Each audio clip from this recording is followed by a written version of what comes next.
কাল ছিল mother's day. অনেকেই বলে শুনেছি যে মায়েদের তো আলাদা করে কোনো দিন হয় না, বা অনেকে বলে যে আগে এসব ছিল না। সত্যিই ছিল না।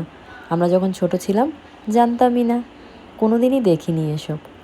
কিন্তু এখন যখন দেখছি, জানছি, তখন সেলিব্রেট করলেই বা ক্ষতি কী? আবার অনেকেই বলে যত সব ন্যাকামো। আমার মা যেমন বলে, এসব একদম ভালো লাগে না। শাশুড়ি মাও বলে। কিন্তু যখন কেকটা কাটে তখন মনে মনে যে খুশি হয়, আনন্দ পায়, মুখের হাসিগুলো দেখলেই।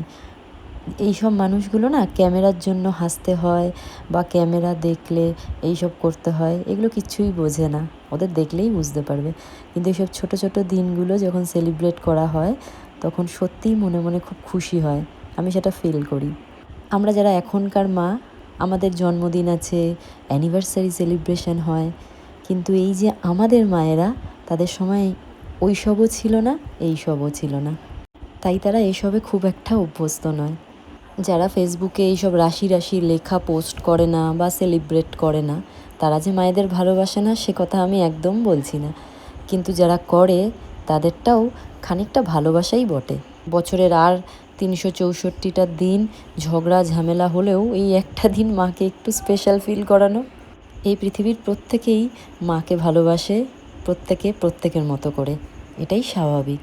আমি নিজে এইসব ছোটো ছোটো দিনগুলো সেলিব্রেট করতে ভীষণ ভালোবাসি। আর অপেক্ষা করে আছি যে কবে আমার রোদ্দুর বড় হবে আর আমাকেও এরকম স্পেশাল ফিল করাবে এইসব ছোটো ছোটো দিনগুলোতে। আসলে ওই যে বাস্তবের থেকে আবেগের গুরুত্ব সবসময়ই আমার কাছে বেশি।